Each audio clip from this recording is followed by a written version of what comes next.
My husband, Marcellus, was preparing dinner when he received a message from a coworker. "Boss, I miss you." After a moment of hesitation, I replied for him, "Come over. My wife isn't home today." A short while later, the doorbell rang. My husband's face went pale as a ghost, drained of every drop of blood. In the spacious kitchen of our luxury condo in Buckhead, the sweet and savory aroma of slow-cooked oxtails permeated everything. It was the scent of home warmth, of that happy family life everyone dreams of. Or at least, that was what I had firmly believed until that very instant. Marcellus was standing in front of the stove, stirring the pot that was simmering over low heat. He was wearing the navy blue apron I gave him for our wedding anniversary, while humming an old R&B love song. Seen from the back, Marcellus was the perfect image of a successful black man, a consummate professional who also knew how to take care of his family. He always told me that a man making money out in the world is an obligation, but cooking at home for his wife is a privilege. I was sitting at the kitchen island flipping through an architectural digest, but my mind was elsewhere. The warm yellow light illuminated the marble countertop, where Marcellus's brand new iPhone lay in silence. Its black screen was like a bottomless abyss, hiding secrets that not even I, his wife, the person closest to him, had ever suspected. Marcellus turned around with a radiant smile on his handsome face. The fine lines starting to appear around his eyes only added to his charm.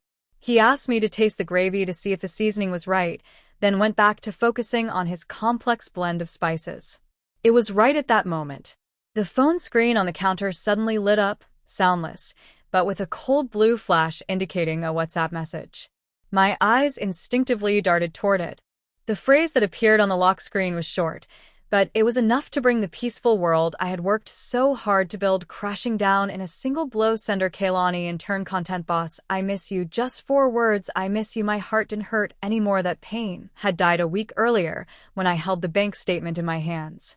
The only thing left now was deep contempt and a meticulously devised plan. Kaylani. I knew that name. She was the new intern who had joined Marcellus' department a few months ago. I remember Marcellus telling me about her once, praising her for being quick, polite, and eager to learn. What I didn't imagine was that her eagerness to learn would extend to her boss's husband. I took a deep breath, trying to calm my racing lungs. The rationality of a 30-something black woman who had overcome countless hurdles to get to where she was didn't allow me to scream or break things. If I made a scene, Marcellus would invent some excuse, saying it was just a joke from an immature girl. I needed something more. I needed irrefutable proof. Evidence they couldn't deny. Marcellus kept chopping vegetables. The rhythmic sound of the knife against the cutting board drowned out the wild beating of my heart. Quietly, I picked up the phone. The passcode was our wedding anniversary. What irony! He used the most important day of our lives as a shield for his dirty secrets. I typed in the 6 familiar digits. The screen unlocked, showing the WhatsApp conversation with the unread message at the top. Without opening it to read, I quickly typed a reply. My fingers, cold and precise, glided over the virtual keyboard. Come over. My wife isn't home today. I hit send. I watched the blue double-check appear, and a faint smile drew across my lips. I took a screenshot of that brief exchange, sent it to my own phone, and deleted any trace from Marcellus's device. I wanted him to be completely oblivious when the show started. I placed the smartphone back exactly where it was, at the exact same angle. My hands were trembling slightly, not from fear, but from the repressed rage boiling in the deepest part of my soul. I looked at Marcellus's back. He was still the same man, with the same devoted appearance. But now, in my eyes, everything was repulsive hypocrisy. He was playing the role of the perfect husband, but his mind was likely flying off to his young, pretty mistress. If he wanted to act in this farce so badly, I would make sure to direct the tragic final scene myself. I fixed my hair, composed my expression, and tried to return to my usual state of calm. The storm inside me remained hidden behind a serene gaze, waiting for the chance to level everything in its path. This was going to be a very long night. Marcellus served the steaming oxtails in a large serving dish and placed it in the center of the table. The intense aroma of allspice, thyme, and beef spread through the dining room. With a cloth, he meticulously wiped away even the smallest splash on the rim of the plate. Yesterday, that delicacy would have moved me to the point of hugging him. Today, however, looking at that stew was like looking at poison coated in sugar. He served me a plate full of white rice and, picking the most appetizing piece of meat, placed it on top. With a warm, deep voice, he said, "Eat while it's hot, baby." I cook the meat until it falls off the bone. He even bragged about going to 3 different markets to find the best cuts just to take care of me the way I deserved. I accepted the plate from my husband's hands, making a superhuman effort to keep them from shaking. I brought a piece of meat to my mouth and chewed slowly. It was incredibly tender, and the gravy had just the right kick I liked. But as I swallowed, I felt a bitter, nauseating taste, as if I were chewing ashes. I had to drink a large gulp of water to keep from gagging. I looked at the man sitting across from me. Marcellus ate with an appetite, offering me sides now and then, and telling me funny stories from work. Marcellus ate with an appetite, offering me sides now and then, and telling me funny stories from work.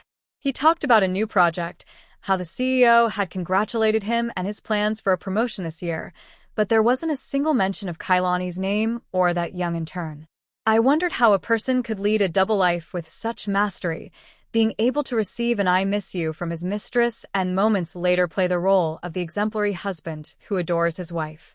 Maybe during our 6 years of marriage, he had repeated that performance so many times that even I couldn't distinguish what was real and what was fake anymore. I remembered our difficult beginnings when we got married. We started with nothing in a small studio apartment on the outskirts of the city. Marcellus took my hand and swore he would work tirelessly so I would never lack anything to get us a decent home. And he kept his promise. This luxury condo, all these comforts, were the testimony of our joint effort. But it seems that as material abundance grew, people's hearts began to change too. Satiety gave way to base desires, and the devoted wife who once shared a simple sandwich with him now seemed flavorless compared to the fresh young women outside. Feigning being full, I put down my silverware. I said I was a little tired and didn't have much appetite. Marcellus immediately adopted a look of concern. He got up, walked over to me, and put his hand on my forehead to check if I had a fever. His hand was warm, but as soon as it touched my skin, I felt a chill that soaked me to the bone. I turned my head slightly to dodge his hypocritical touch, excusing myself to get a glass of water. I glanced sideways at the clock on the wall. The shorthand was approaching 7, and the long one, 12. Time was passing with mocking slowness. From her office or her student apartment, it would take between 30 and 45 minutes to get here. I wasn't going to let this golden opportunity slip by. My wife isn't home today. That spell was more powerful than any invitation. When I returned to the table, Marcellus was clearing the plates. He told me to go to the living room and rest, that he would handle the cleanup. The image of my husband rolling up his sleeves to wash dishes, which I used to brag about to my girlfriends, now seemed like just another scene in his disgusting theater. I sat on the sofa and picked up the TV remote, but I didn't turn it on. My gaze was fixed on the front door, and my ears were tuned to any sound from the hallway. A fierce battle was waging in my mind. Part of me wished she wouldn't come, that it had all been a bad joke, so I could keep fooling myself. But the other half, the colder and crueler side, yearned for the doorbell to ring as soon as possible. I wanted this pain to come out into the light in all its rawness, because an abscess only heals when it bursts, even if the scar it leaves is forever. Every minute passed with infinite heaviness. The sound of water in the kitchen ceased. Marcellus came out drying his hands with a towel and asked if I wanted some fruit for dessert. I shook my head and sketched a faint smile. It was surely a crooked, forced smile, but Marcellus didn't notice. He was too sure of his own perfection. Or maybe he had never cared enough about my mood to notice anything strange in my eyes. The clock struck exactly 8 on Quag p.m.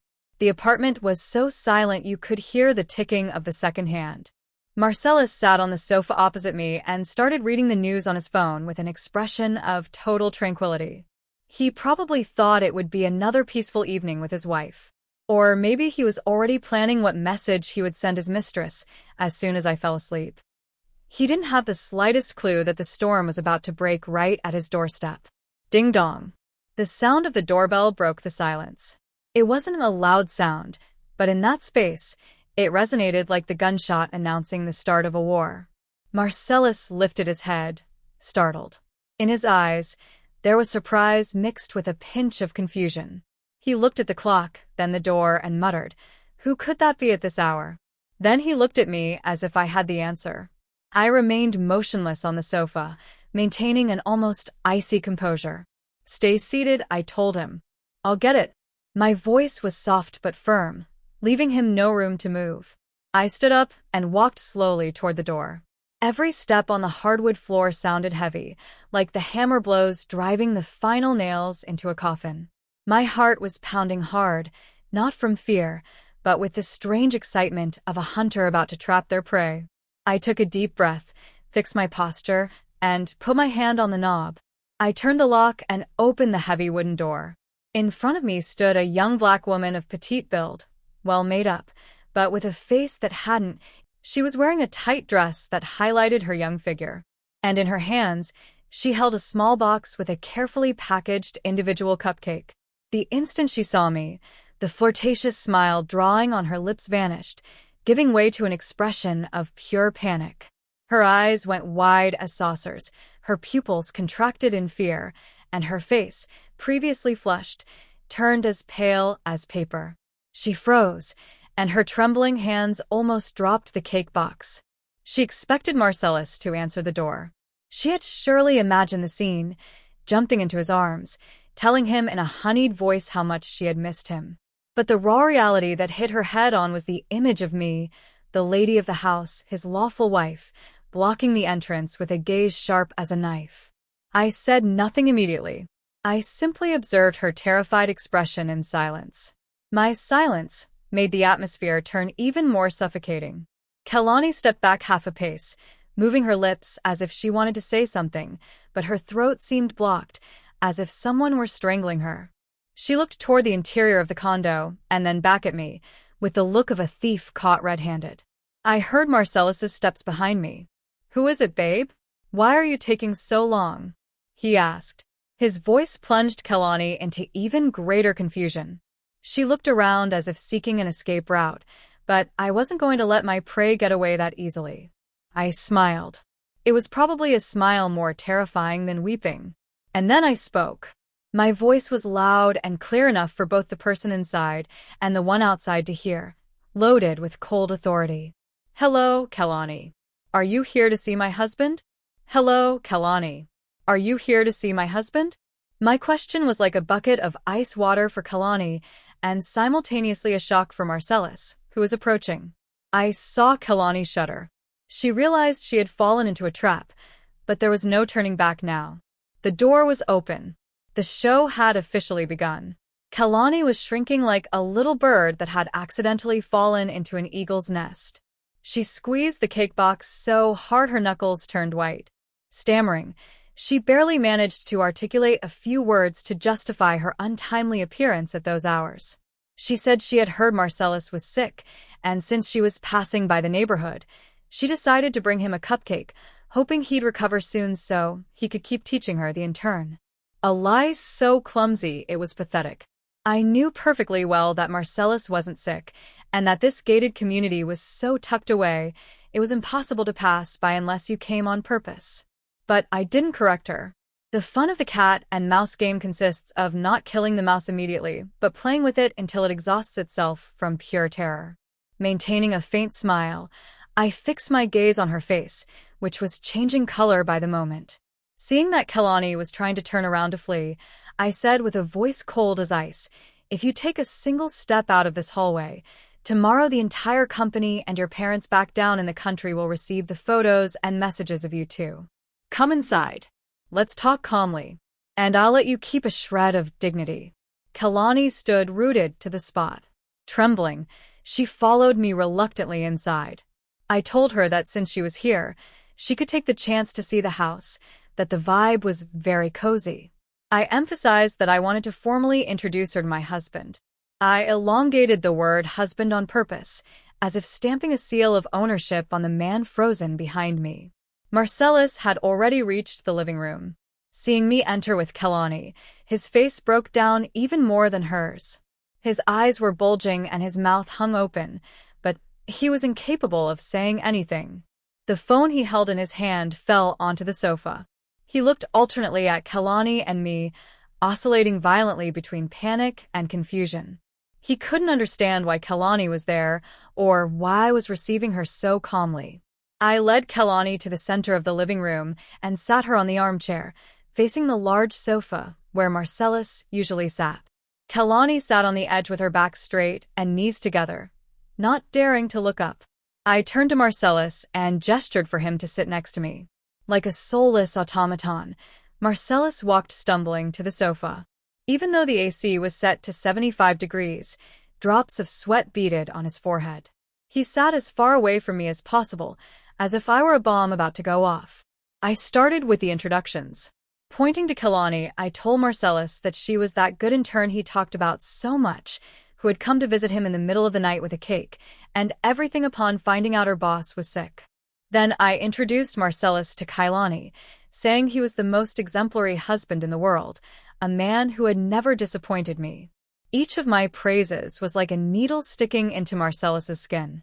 I saw him shrink. I noticed Kalani shooting a pleading look at Marcellus. She expected a word from him, an excuse, a reassuring gesture to save her from this situation, but the only thing she received was cowardly evasion. Marcellus kept his head down, fiddling with the hem of his shirt, not daring to utter a word. His cowardice did nothing but increase my contempt, and probably even Kalani started to feel a pang of disappointment. The man who seemed so admirable and authoritative in the office had turned, upon being discovered in his infidelity, into a pathetic little man who feared his wife more than a lion. I stood up, saying I was going to offer our guest something to drink. I asked Kalani what she fancied. Orange juice, water, or some hot tea. With a barely audible voice, she replied that water would be fine. I smiled and headed to the kitchen. The living room was plunged into a tomb-like silence. I knew as soon as I disappeared, those two would exchange panicked looks, but they wouldn't dare speak for fear I'd hear them. And that was exactly what I wanted, to let the terror eat away at their minds little by little. In the kitchen, I made noise on purpose, taking out glasses and plates so they knew I was still close, listening to everything. I opened the cabinet and passed right by the expensive Waterford crystal we used for important guests. My hand stopped at a pack of thin, disposable plastic cups, the kind you use for a cookout or see at a water cooler. I took one of those cups and filled it with tap water. The choice wasn't accidental. I wanted to belittle Kalani through the slightest detail. I wanted her to understand that her place in this house, in our life, was as cheap and provisional as that cup, an object you use and throw away, not worth keeping. I went back to the living room with a tray and placed the plastic cup with water in front of Kalani. For Marcellus and myself, however, I served tea in elegant fine china cups with gold rims. The stark contrast between the two types of vessels was evident on the glass table. Kalani looked at the plastic cup clashing with the luxurious table, and her face dyed a deep red from humiliation. She had understood the message. It was a wordless insult, but deeper and sharper than any slur. I sat next to Marcellus, this time deliberately gluing myself to him. I took his arm and rested my head on his shoulder with an affectionate gesture. Marcellus went stiff as a wooden doll, muscles tight with tension. Through his fine shirt, I could feel the frantic beating of his heart. The cold sweat kept sliding down his temples. I initiated the conversation with hypocritically social questions. I asked Kalani how the internship was going, if Marcellus was very demanding with her, if he didn't harass the interns. While I spoke, I caressed Marcellus' arm and shot him loving looks every now and then. Kalani replied in monosyllables, not daring to look directly at the tender scene unfolding before her eyes. In her gaze, envy, bitterness, and fear mixed. She was witnessing how the man she coveted belonged legally and completely to another woman. The sweet promises Marcellus must have whispered to her when they were alone became insignificant before this crushing reality. The air in the room was so thick it was hard to breathe. Not even the soft hum of the central air could dissipate the suffocating atmosphere. I felt like I was witnessing a tragic silent play, where every actor strove to fulfill their role, with the difference that only I had the script and knew the ending. Suddenly, I changed the subject and turned to Marcellus with an excited voice. I brought up our vacation plans to St. Lucia for next month. I described an idyllic future with enthusiasm: the blue sea, the white sand, the romantic candlelight dinners. I added that we were looking at a lake house in the Blue Ridge Mountains to spend weekends growing our own garden and fishing, and that we were already planning how to take care of our parents in their old age. Each of my words was a dagger stabbing into Kalani's heart. She would realize she was completely excluded from Marcellus's life, the future plans, the assets, the long-term projects. All of that belonged to us as a couple. In that picture, there was no room for her. She was just a passing whim, a temporary pleasure for Marcellus. Marcellus remained sitting in sepulchral silence, neither confirming nor denying anything. He seemed to be sitting on hot coals, wishing this psychological torture would end as soon as possible, but I wasn't going to let him go that easily. I wanted to brand this horrible night into both their memories, so they'd feel a shiver every time they remembered it. I turned to Kalani and, with a smile, threw her a seemingly innocent question, but one loaded with meaning. Kalani, and with a smile, threw her a seemingly innocent question, but one loaded with meaning. Kalani, as young and pretty as you are, I'm sure you have plenty of men chasing you. Me, on the other hand, I'm getting older. I have to hold on to this man, so he doesn't get away. I'm scared someone might steal him in a careless moment. They say nowadays there are a lot of thirsty side chicks popping up like mushrooms after the rain, right? Kalani started, and lowered. She clenched her fists so hard her fingertips turned white. She knew perfectly well who I was referring to. The term thirsty side chicks, though pronounced lightly, was sharp as a razor and severed the last shred of her pride. The words resonated in the air, making the atmosphere even more uncomfortable. Kalani didn't dare answer my question. She mumbled something unintelligible and avoided my inquisitive gaze. I could see her fragile shoulders shaking violently, despite her efforts to contain herself. The confidence and flirtatiousness with which she had arrived at my house had disappeared completely, leaving only the image of a sinner awaiting judgment. But I wasn't going to let them escape that easily. I turned to Marcellus and squeezed his arm a little tighter.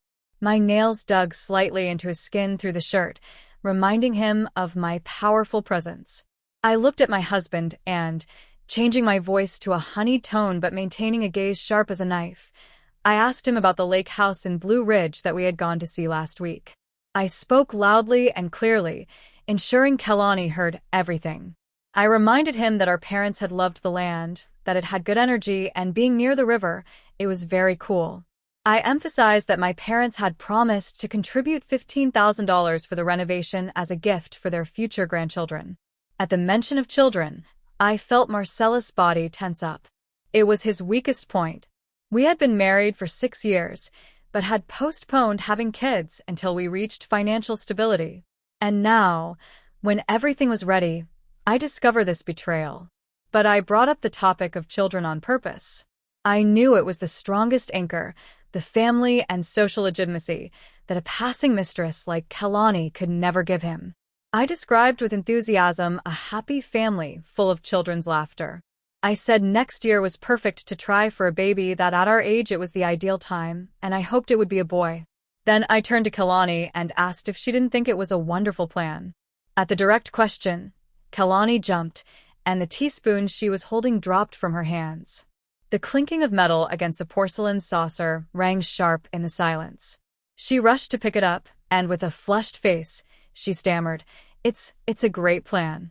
I'm sure you'll be very happy." How ironic that forced blessing sounded from the rival's lips. I knew inside she was screaming, consumed by envy. She had come here hoping to make a space for herself in our life. But the only thing she had found was a firm declaration of a future where there was no room for her. The big assets, the solid family ties, the long-term plans, the big assets, the solid family ties, the long-term plans, all of it formed an impregnable wall protecting this marriage, a wall that someone like her, with nothing to offer, could never tear down. I continued my psychological attack on the financial flank. I told Marcellus, tomorrow I'll make the transfer for the down payment on the house, so sign the papers for the title change fast. I deliberately emphasized that the house would be in both our names. It was a declaration of sovereignty over our assets, a warning that everything Marcellus had was tied to me, and that if he left me, he'd lose everything. Marcellus, sweating buckets, nodded his head. He wished I would shut up, stop torturing him with those sweet words about the future that sounded more terrifying than a threat at knife point. He knew perfectly well the warning hiding behind every one of my words. Don't be an idiot, and don't trade everything you have for a momentary pleasure. The conversation about the house and kids seemed to suck the last drop of vitality out of Kalani. She shrank into the armchair, hugging the glass of water with both hands, as if seeking warmth that had vanished long ago. I looked alternately at the thin plastic cup in her hands and the gold-rimmed cup in mine, feeling a cruel pleasure. I lifted my cup, took a sip, and savored the subtle aroma of the high-quality green tea. I commented on how delicious the tea was, its clear and smooth taste. I offered Kalani some too, but my gaze stopped on her cheap plastic cup with false pity. Kalani, are you okay with just water? Do you want me to make you some orange juice? Water is a bit bland, don't you think? My voice was kind, like a charitable lady giving alms to a beggar, but with a nuance of contempt. Kalani denied, hurriedly with her hands. No, I'm fine. I was thirsty. Water is enough. I don't want to be a bother. The word bother she used seemed ridiculous. Her mere presence here at these hours was the greatest of bothers. I set the cup on the table. The dry, firm sound of porcelain against glass resonated in the room. I looked at Marcellus. He was still sitting like a corpse with his eyes glued to the tips of his shoes. I decided to involve him more in this fun game. I told him to cut some apples for our guest. A man of the house should be a gentleman. How can you have a guest sitting there without attending to her? Marcellus, as if he had received an electric shock, jumped up and went to the kitchen for the apples, and he peeled the fruit clumsily, hands shaking, leaving the skin jagged and in chunks. The man who once carved flowers out of carrots for me couldn't even peel a simple apple in front of his mistress now. His mind was short-circuiting. Fear had paralyzed all his senses and skills. When he put the plate of apples on the table, I stabbed the most appetizing piece with a fork and brought it directly to Marcellus' mouth. Open up, baby. Let me feed you. Don't touch it with your hands. They're dirty. Marcellus hesitated for an instant, but finally accepted the apple one offered. The scene of a couple feeding each other affectionately in front of a third party was natural and, at the same time, extremely provocative. I pushed the plate of apples toward Kalani. You eat too, Kalani. These are Honeycrisp, very crunchy and sweet. Kalani looked at the piece of apple Marcellus had just eaten and then the plate in front of her as if a knot had formed in her throat. How could she swallow a bite witnessing such a display of affection? The discriminatory treatment wasn't limited to the cups, but also the attention and care. I was the wife. I had the right to care for my husband publicly and be cared for by him. She, on the other hand, however much Marcellus wanted her in the street, in here was an intruder, a forced spectator of our marriage's happiness show. I saw Kalani's eyes turning red. She was probably crying inside, or maybe regretting the stupidity of coming here to be humiliated this way. But I felt not a shred of pity. My compassion died the instant I saw the message, "I miss you," on the phone screen.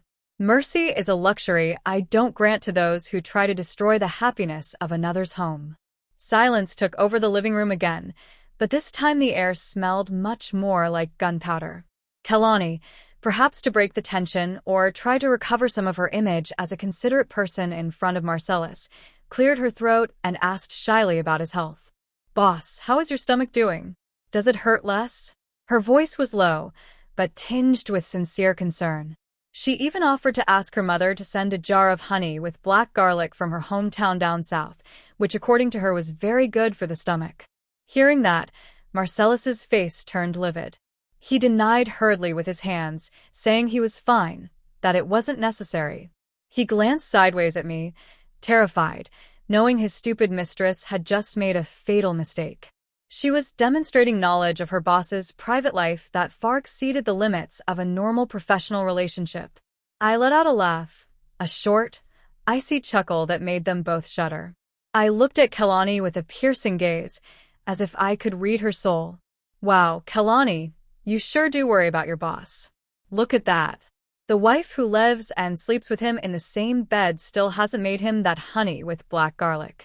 But you, an intern who's been here barely a few months, how do you know about his ailments, too? I deliberately elongated the words lives and sleeps with him in the same bed to remind Kalani of her place. I gave no truce and kept attacking. Does Marcellus complain about his pains in the office in front of you? Or do you see each other alone so often that you know even the details of his diet? Kalani was left speechless. Her face went from red to purple. She stammered that she had simply seen him in the office touching his stomach with a grimace of pain and had asked out of pure assumption. A pitiful excuse. I knew Marcellus' stomach issues were chronic. To not damage his image as a strong leader, he rarely showed signs of weakness in public. He only did it when he was alone with someone he trusted. I shot Marcellus a withering look.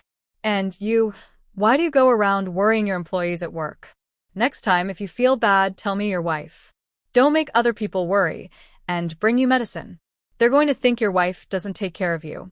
The other day, you told me you were running late because of a dinner with clients and your stomach hurt. I see now what kind of dinner with clients that was. At my hint, Marcellus lowered his head and said nothing. He knew perfectly well what I was referring to. The night he used the work dinner excuse, he had actually dined with Kalani and probably, to gain the young girl's sympathy, had complained about his pains. I had just uncovered the hypocrisy of a coworker's concern and exposed the raw truth of their ambiguous relationship. Her excessive interest was proof she had crossed the line, and I, as the wife, had every right to question and unmask that hypocrisy right here in my own house. The clock on the wall marked 9 p.m. The cat-and-mouse game had reached its climax. I felt it was time to deliver the coup de grace, a blow that would destroy the intruder's morale completely and serve as a final warning to my traitorous husband. I slowly took my phone out of my pocket and left it on the table. I slid my finger across the screen, pretending to check a message, and then sighed on purpose. The world is so complicated these days. The news talks about nothing but infidelity and scandals. My girlfriends tell me young girls these days are very bold. They send messages to other women's husbands as if they were their girlfriends, without the slightest shame. I paused and observed their reactions. Kalani remained motionless, but her breathing had accelerated. Marcellus was furtively wiping sweat from his forehead with a handkerchief. The tension was like a guitar string about to snap. I sharpened my voice even more and continued. I also usually check Marcellus's phone to help him with work stuff, and lately I've seen a lot of messages coming from unknown numbers. A young girl by the looks of it, her name sounds very innocent, must be an intern. She sends very affectionate messages to Marcellus. I glanced sideways at Kalani. Her face had lost all color. Her lips, previously painted a deep red, were now white and trembling. With a mocking smile, I threw the final punch. You know what, Kalani? Just the other day I was home and my husband was making dinner, and suddenly a girl sends a message to his phone saying, "I miss you." Some nerve, don't you think? With a wife at home, daring to send a message like that? Was she challenging me? My words fell like lightning on Kalani. She looked at me with eyes wide as saucers, terror engraved in her pupils. She had understood everything. The "I miss you" message from a while ago. The reply, "Come over. My wife isn't home today." It had all been a trap, a perfect trap I had set myself, and she, like a stupid moth, had flown directly into it. Kalani's hands and feet began to shake uncontrollably. She looked at me as if she were seeing a monster. She realized the woman sitting across from her wasn't a docile and naive housewife, but a master of psychological warfare. I knew everything from the start, but had acted with total naturalness, inviting her in, serving her water, offering her cake, and then I kept ripping off the mask layer by layer until leaving her completely naked in her own shame. Marcellus, beside me, was also in shock. He turned toward me with a look of pure horror. He never would have imagined I had read that message, and that I was twisted enough to lure Kalani here and humiliate her that way. My intelligence and cruelty sent a chill down his spine. He realized he had vastly underestimated his wife. I looked Kalani straight in the eyes. My gaze was cold and contemptuous. I didn't need to say anything else. My silence was the severest of sentences. I had revealed everything, but I hadn't pronounced her name directly yet. I wanted to see if she had a minimum of dignity left to withdraw on her own. It was the last act of mercy I would grant her before she left this house. Kalani couldn't take it anymore. Revealed, crushed her will. Every second must have been torture for her, as if she were sitting in an electric chair. She hurriedly grabbed the purse she had left beside her. In her haste, the bag hit the chair with a dull thud. She jumped up, but her legs wobbled, and she almost fell. Without daring to look me in the face, head down, she mumbled that she had to go. She made the excuse that something urgent had come up at home, that her mother had told her to come back right away, and that she was sorry she couldn't stay longer. Her voice was cracked, on the verge of crying. Without waiting for our reply, she headed for the door, running like a pursued thief. The cake box was left abandoned on the table as proof of the miserable failure of her visit. Marcellus made a move to get up, probably to walk her out or apologize. But I was faster. I put my hand on his thigh and squeezed hard, signaling him to stay put. My gaze hardened, warning him not to do anything stupid in this situation. Marcellus understood my message and stayed paralyzed, following Kalani's back with his eyes as she disappeared behind the door. I got up and followed her slowly to the entrance.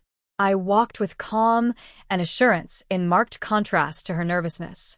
Kalani was trying to put her shoes on, but her hands were shaking so much she couldn't manage. I leaned against the doorframe with my arms crossed, watching her with a mixture of pity and contempt. When she finally managed to get her shoes on and was preparing to open the door to go out into the hallway, I called out, "Kalani." She stopped dead, startled. She turned around with a scared, pleading look. She probably feared I'd make a scene in the building hallway, insult her, or grab her by the hair, but I didn't. I walked up to her and whispered in her ear, low enough so only we two heard it. My voice was soft as a breeze, but cold as ancient ice. "Next time you come to see my husband, call first. If you go wandering around here at this time of night, the neighbors might misunderstand and think something shady is going on in this respectable house. And remember this, Marcellus's wife isn't always out of the house." Hearing my words, Kalani's face was left without a drop of blood. She nodded repeatedly, like a chicken pecking. She stammered a yes and ran toward the elevator. She pressed the button frantically, as if she wanted to flee from there as soon as possible. Her figure, small, alone, and pathetic, was silhouetted against the bright hallway light. I watched her until the elevator doors closed, swallowing her whole. A faint smile drew on my lips.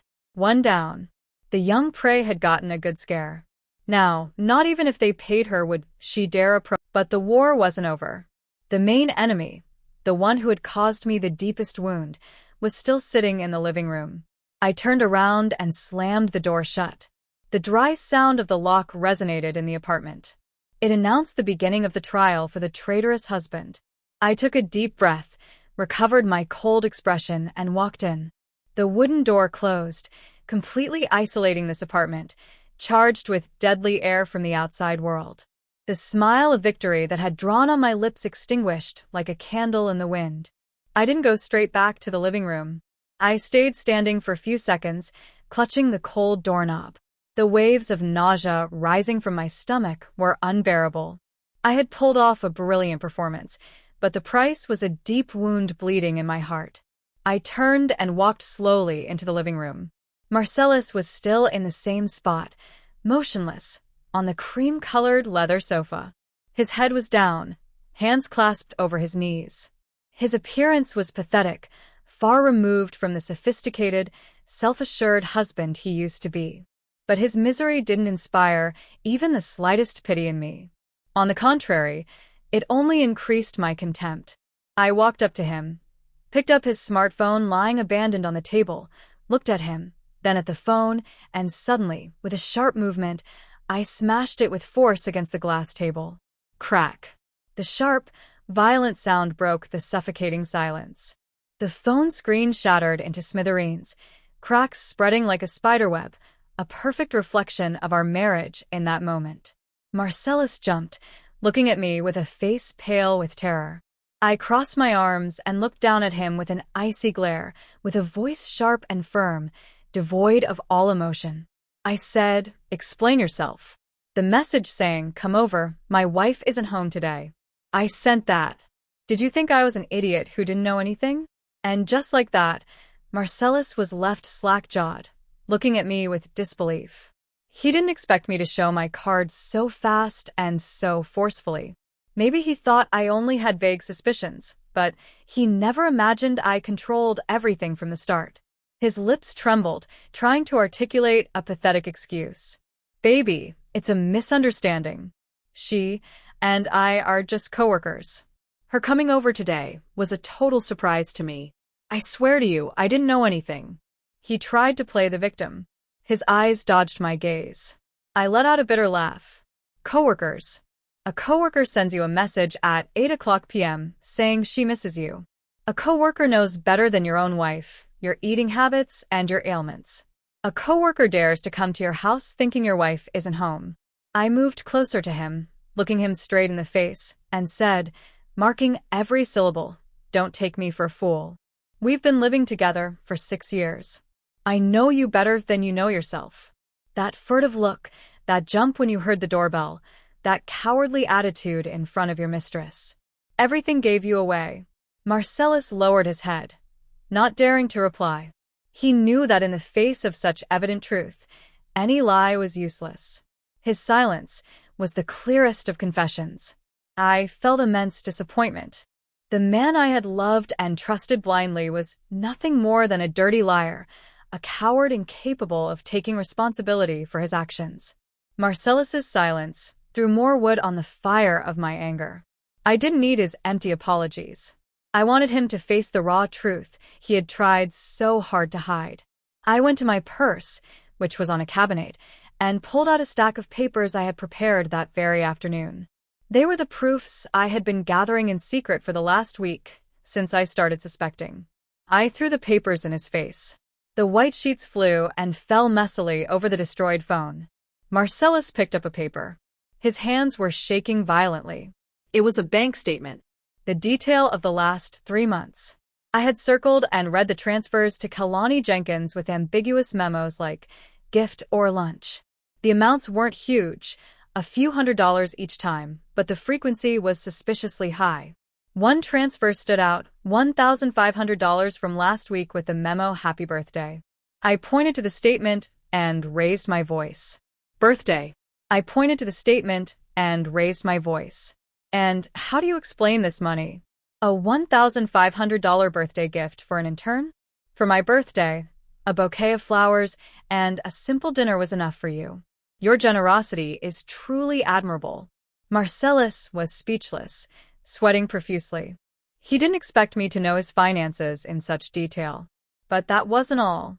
I pulled out the screenshots of his WhatsApp conversations I had taken from his iPad, where he had forgotten to log out. Flirty messages, dates for lunch and movies, and even expressions of sickeningly sweet longing. I threw another photo. It was the movie ticket from 2 weeks ago at 11 p.m. That day he told me he was running late because of a client dinner, but actually he was watching a movie with his mistress. And finally, I pulled out the photo of a long-dyed brown hair found on the passenger seat of his car. My hair was black and short. That hair was, without a doubt, Kalani's. Faced with such irrefutable proof, Marcellus crumbled completely. There was no way to deny it or make excuses anymore. His mask of hypocritical morality had been ripped off, revealing his true traitorous nature. He let his arms drop and sank into the sofa with an expression of despair. And then he started to cry. Tears of a grown man, something I had rarely seen. I'm sorry, I went crazy for a moment. She bewitched me. Please forgive me just this one time. A late apology and a cowardly excuse, shifting the blame to another. Cheating men always use the same repertoire. I fell into temptation. I couldn't help it. Seeing him cry froze my heart. I went to the kitchen. I grabbed the pot with the oxtail stew he had prepared with such care all afternoon. Under Marcellus's astonished gaze, I dumped the entire contents into the trash can in the corner. The delicious aroma of the stew mixed with the sour smell of garbage, creating a nauseating stench. I turned to Marcellus and threw my final sentence at him. My love for you is like this stew. Before, it was delicious and precious. But once it gets contaminated, it's nothing but trash. And I don't eat trash. My act of throwing away the food was like a bucket of cold water for Marcellus, who seemed to wake up from his delirium. He realized I wasn't joking. The determination in my eyes and actions announced an irrevocable break. Marcellus ran toward me, fell to his knees, and hugged my legs. He cried inconsolably, begging me not to leave him, not to divorce him. He swore he would end everything with Kalani, that he would even quit his job if necessary, that he would do anything to fix his mistake. He appealed to our parents, to our 6 years of marriage, trying to hold me back. I remained rigid as a stone, letting him cry, hugging my legs. My heart was already dead. His oaths now only produced more disgust in me. If he had really valued our 6 years of love, he wouldn't have slept with another woman. If he had really thought about our parents, he wouldn't have let things get to this point. If he had really thought about our parents, he wouldn't have let things get to this point. Coldly, I pushed his hands away and stepped back. I looked at him with pity and said, "Keep the little dignity you have left. Don't be pathetic. My decision is irrevocable." I turned around and went straight to the bedroom. Inside the closet was the large suitcase I had packed that afternoon. I pulled it out and threw in some more clothes and my essential personal items. I didn't take much, just what was truly mine. This house, these furniture pieces, now seemed stained by betrayal. I walked out to the living room with the suitcase. Marcellus was still on the floor, sobbing with his head down. His wails resonated in the silent space. I left a sheet of paper I had printed previously on the table. It was the promissory note for the $40,000 my parents lent us at the beginning of our marriage when we couldn't afford the condo renovation, along with the receipts in my father's name. These $40,000 are a clear debt. Don't you even think about not paying it. When you sell the house, the first thing will be to settle this debt, and then we split the rest. I told Marcellus with an icy voice, "Get ready to pay back every last cent. The house is in both our names, but I'm not going to fight for it. I yield it to you so you can live with your mistress, but my parents' money, you have to return to me." Marcellus looked at the papers and then at me. His look was pure despair. He knew he couldn't get that much money overnight, but I didn't care. It was the price he had to pay for his betrayal. I wanted him to feel the pain of loss to the marrow, both emotionally and materially. I dragged the suitcase, feel the pain of loss to the marrow, both emotionally and materially. I dragged the suitcase toward the door. Before leaving, I took one last look at the house. What was once our home had now become the tomb of my love. I opened the door and stepped out into the breezy hallway. The sound of the door closing behind me echoed once more, putting an end to 6 years of my youth with that shameless man. Without looking back, I walked with a steady step toward the elevator. A new life awaited me. It would be hard, but at least it would be clean and peaceful. The Uber traveled through the empty streets of the city night. Sitting in the back seat, I watched the streetlights pass fleetingly. My mind was blank, but strangely light. I didn't cry. The tears seemed to have dried up inside, crystallized into a sharp determination. I was heading to Lysandra's apartment, my best friend since college. Lysandra was a prestigious lawyer in the city, specializing in divorce and asset disputes. She was strong, decisive, and extremely intelligent. I had warned her ahead of time, so she was already waiting for me in the lobby when I arrived. Seeing me get out of the car with a gaunt face and dragging the suitcase Lysandra didn't ask me anything. She approached silently and gave me a tight hug. At that warm gesture of friendship, I was about to break down crying, but I held it in. It wasn't the time to show weakness. Lysandra took me to her apartment. It was a small but cozy place, impregnated with a pleasant scent of lemongrass essential oil. She offered me a glass of hot tea and told me to sit down and tell her everything. And so I did. I told her everything, from the fateful message to the theater I staged, to invite Kalani home, the confrontation with Marcellus, and my decision to leave. I spoke with surprising calm, as if telling someone else's story. When I finished, Lysandra slammed her hand on the table with a dull thud. She let out a curse and told me I had done very well, that a cheating man is unforgivable, and that my way of handling the mistress had been top-tier, civilized, but at the same time extremely cruel. Lysandra began to analyze the situation from a legal perspective. She reviewed the evidence I had gathered, the bank statements, the messages, the photos. She nodded and said that with that, she had more than enough to win in court. She offered to take my case if Marcellus didn't accept a mutual agreement divorce. But Lysandra told me that before getting to court, we had to teach that perfect couple a lesson they wouldn't forget for the rest of their lives. Divorce was my liberation, but true justice was punishing the traitor. She proposed a more subtle revenge plan. Instead of making a scene or exposing him on social media to become the city's gossip, we would attack what mattered most to Marcellus, his career and his reputation. Lysandra instructed me to organize all the proofs into a single file. She said she would help me draft a whistleblower email to send to the management of Marcellus's company, a mortal blow to his finances and credibility. It would be 1,000 times more painful than a couple of slaps. I nodded, agreed. Our eyes met, and determination shone in them. That night would be the night we planned the final battle. The 2 days of the weekend passed in a terrifying silence. Marcellus didn't stop calling and sending messages, but I didn't answer. I turned off my phone and dedicated all my time at Lysandra's house to preparing the special gift for my husband and his mistress. Lysandra helped me draft the email. Instead of insults or defamation, we used professional, objective, and sharp language, as if it were an indictment. The subject of the email was short but forceful. As if it were an indictment. The subject of the email was short but forceful. Report on internal code of conduct violation and inappropriate relationship between team lead and intern. I scanned all the proofs, the WhatsApp screenshots with the risque conversations, the bank statements proving the use of a salary to buy gifts, the misappropriation of funds, the photo of the movie tickets during work hours as proof of professional negligence. Lysandra organized everything into a single PDF file of over 10 MB, clearly noting dates, times, and places. Monday morning, the sky was gray as if predicting a storm. At 9 a.m. sharp, the time when all office workers sit at their desks and start checking their email, I turned on the computer. Lysandra, sitting next to me, put a hand on my shoulder in a sign of support. I took a deep breath and reviewed the draft one last time. The recipient list included the CEO, the HR director, and the heads of the departments involved. I didn't send it en masse to the whole company. I didn't want to become a cheap gossip. I only sent it to the people with the power to decide Marcellus and Kalani's fate.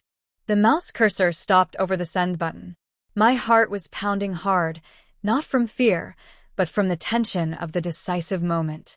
A single click would completely change the lives of 3 people. Marcellus would lose the career he had built for 10 years. Kalani would lose the future that was barely starting to bloom. And I would put a period on a painful past to start a new page. I remembered Kalani's brazen look upon arriving at my house.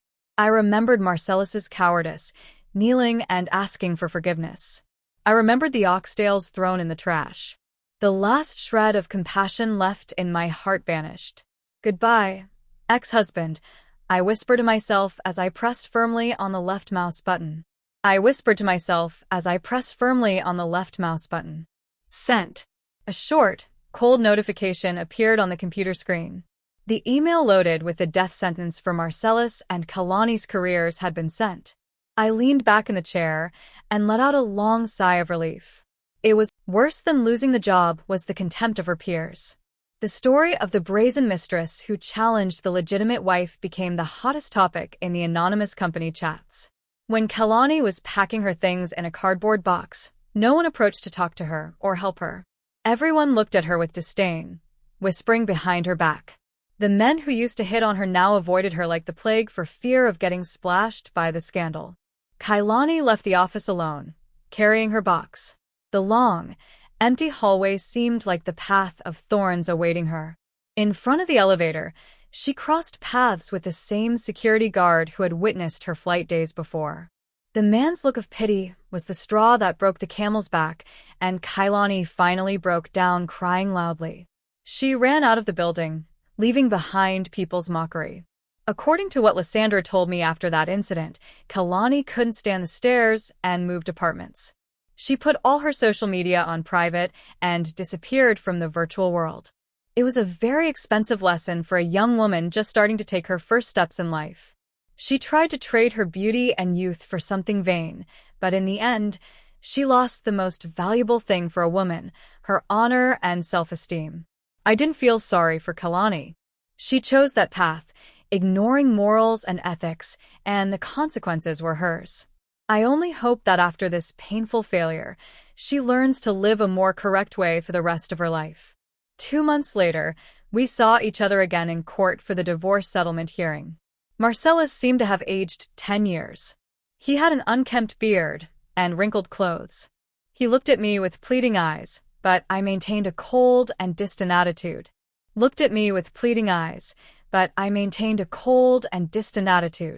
Lysandra accompanied me as my lawyer.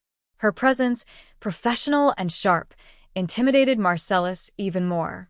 In court, Marcellus tried to cling to the idea that he still loved me and wanted to recover our relationship, but Lysandra presented the irrefutable proofs of his infidelity, wiping out his weak hope in one stroke. The division of assets was the point of greatest tension. The luxury condo was our biggest asset. Marcellus, out of pride, wanted to keep it. He didn't want to find himself on the street. He proposed paying me my share in monthly installments. I let out a laugh of contempt and shook my head firmly. I wasn't going to allow any financial link to tie me to my ex-husband. Lysandra, in my name, presented my conditions. Either he paid me 50% of the house value in a single lump sum, plus the $40,000 for the renovation my parents contributed, or we sold the house and split the money. He, of course, had to take charge of the entire pending mortgage. Marcellus' face, unemployed and in debt, turned white. Where was he going to get hundreds of thousands of dollars overnight? The bank had already started sending him foreclosure notices for being 3 months behind on the mortgage. In the end, he had no choice but to accept the sale of the house. The apartment, which was once his pride, was put up for sale as an opportunity below market price to get a quick sale. After paying off the mortgage, paying me back my share and my parents' $40,000, Marcellus was left with barely any money. He signed the divorce papers with a trembling hand. His crooked signature put the period on 6 years of marriage. He walked out of the courthouse empty-handed, both literally and figuratively, without a house, without a car. He had already sold it to pay debts, without a wife, and without a job. He stood alone in the sunny courtyard of the courthouse, watching in silence as I left in a job. He stood alone in the sunny courtyard of the courthouse, watching in silence as I left in a cab. The price was very high, but it was entirely his fault. I received the money from the house sale and the asset division. It was a considerable sum, enough to start a new life. Instead of a big apartment like before, I chose a smaller, cozy condo in a quiet neighborhood full of trees. I decorated my new home to my taste. Gone were the ostentatious, flashy furniture pieces to satisfy Marcellus's vanity. In their place, I put soft beige tones, fresh plants, and a simple, solid wood bookshelf. Every corner of the house reflected my personality and transmitted an unusual peace. Tonight, I've invited Lysandra to the housewarming. We are sitting on the balcony with a cool breeze, drinking red wine and gazing at the illuminated city. Lysandra toasted to my liberation, to having gotten out of that disaster. The arrow had already been released, and no one could stop it. Now I just had to wait for the storm to break over the traitors' heads.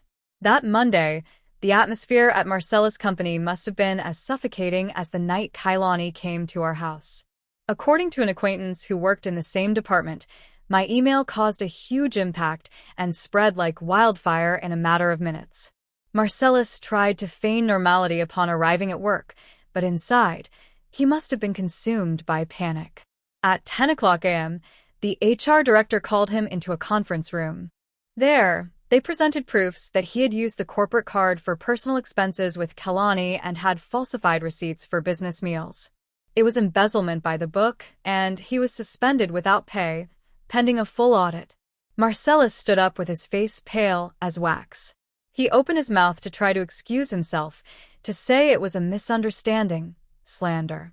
But the HR director raised a hand firmly, cutting him off. On the table, he left a thick folder with the printout of that very PDF file I had sent. Faced with such irrefutable proofs, Marcellus was left mute. 2 security guards approached and asked him to gather his personal items and leave the office immediately. Everyone was stunned to see how the man who until then was a respected team lead was escorted out of the company, like a criminal. Marcellus walked in silence, head down, amidst the murmurs of people watching him. That public humiliation would mark his career with an indelible stain. I, from Lysander's house, received the news by phone without feeling the slightest emotion. I didn't laugh with satisfaction, nor did I feel pity. It was the price of betrayal. When he trampled on our marriage and chased his desires, he himself had signed the death warrant of his career. 3 days later, his termination was made official.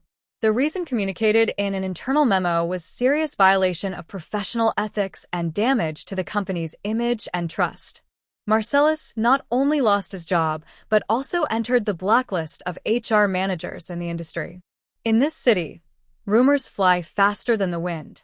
Once your moral reputation is stained, especially by a scandal with a subordinate, the doors to your career close almost completely. The financial consequences didn't take long to arrive, like a giant wave. Marcellus lost his main source of income, but the bank loans kept coming due punctually. The car note, the condo mortgage, the credit cards, everything became a noose tightening around his neck. Before, thanks to his high salary and my good management, he lived comfortably without looking at prices. Now, just with the monthly bank interest, he was sweating bullets. My phone wouldn't stop ringing. It was Marcellus' number. Seeing the name husband blinking on the screen, I let out a dry laugh and changed his name in my contacts to Marcellus Ruiz. I didn't answer. I let it ring until it cut off. Then the messages started arriving. At first, they were pleased, asking for forgiveness, asking me to withdraw the report, to give him a chance to start over. Since I didn't reply, the tone changed to accusations, calling me cruel and heartless for having ruined his life. I skimmed them and deleted them all. Pull. When he was in bed with another woman while I waited for him at home with dinner ready, did he think about the word cruelty? Mother woman while I waited for him at home with dinner ready, did he think about the word cruelty? When he used our joint money to buy expensive gifts for his mistress, did he think about my effort? I had only claimed what was fair for me. Even his parents, who lived down south, called me. My mother-in-law, crying, insulted me, calling me a bad wife, the one who had destroyed her husband and her family. She said it was normal for a man to have an affair, that a woman should endure it to keep peace in the home. Hearing that, I felt a bitter resignation for the fate of women. I told my mother-in-law calmly that I couldn't live with a traitor and hung up. I also blocked the numbers of his entire family. I didn't want to hear any more lectures on hypocritical morality. Marcellus had lost everything, literally everything: wife, family, career, reputation, and now he was drowning in debt. He would wander through that large but empty apartment, facing the 4 walls and overwhelming loneliness. It was the fairest punishment for someone who hadn't valued what he had. Kalani's fate wasn't much different. As soon as Marcellus was suspended, she was also called to HR. She entered the room with swollen eyes and a gaunt look. Far from the secure and flirtatious image of that night, the decision to terminate her internship contract was immediate. The reason? Violation of internal from the secure and flirtatious image of that night. The decision to terminate her internship contract was immediate. The reason? Violation of internal conduct rules and detriment to the work environment. Kalani cried, begged for a chance, said she was young and had fallen into temptation. But in the ruthless corporate world, those naive excuses are useless. She was in a major corporation. Those naive excuses are useless. She was in a major corporation. Being fired dishonorably meant the doors to her future had closed halfway.